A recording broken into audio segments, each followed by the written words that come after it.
भारत ने कश्मीर में G20 बैठक का सफल आयोजन कर लिया है। यह काम कितना मुश्किल था उसका अंदाजा भी नहीं लगाया जा सकता। कश्मीर पर भारत की कूटनीति और रणनीति दोनों की जीत हुई है। पाकिस्तान का सारा दुष्प्रचार नाकाम हो गया। पाकिस्तान खुशियां मना रहा है कि 3 देश कश्मीर नहीं गए, लेकिन मजे की बात देखिए कि 3 में से 2 यानी सऊदी अरब और तुर्की ने G20 के खिलाफ कोई बयानबाजी नहीं की। ये ठीक बात है कि वो नहीं आए, लेकिन इन दोनों देशों ने भारत के सामने अपनी जुबान नहीं खोली। भारत को तो तभी जीत मिल गई जब G20 के 17 ताकतवर देशों ने अपने 60 डेलीगेट्स को कश्मीर भेज दिया। 17 देशों का कश्मीर पहुंचना यह ऐलान करता है कि कश्मीर भारत का अटूट हिस्सा है। कश्मीर कोई विवादित इलाका नहीं है। कश्मीर को विवादित इलाका बोलते बोलते पाकिस्तान की जिंदगी निकल गई, लेकिन G20 के 17 देशों ने आधिकारिक रूप से यह मान लिया है कि कश्मीर सिर्फ और सिर्फ भारत का हिस्सा है।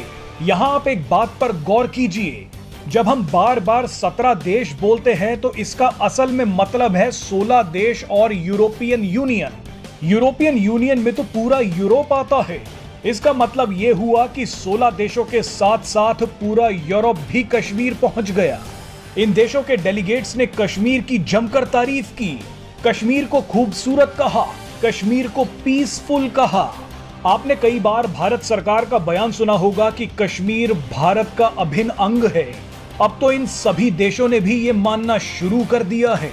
G20 सम्मेलन में यूरोपियन यूनियन की भागीदारी बेहद अहम मानी जा रही है।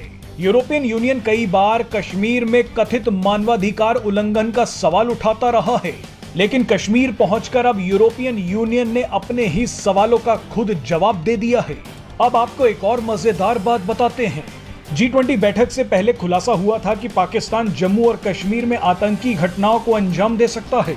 जम्मू कश्मीर की सुरक्षा एक बड़ा मुद्दा बनी हुई थी, लेकिन इतने खतरे के बावजूद इन 17 ताकतवर देशों ने एकजुटता दिखाई।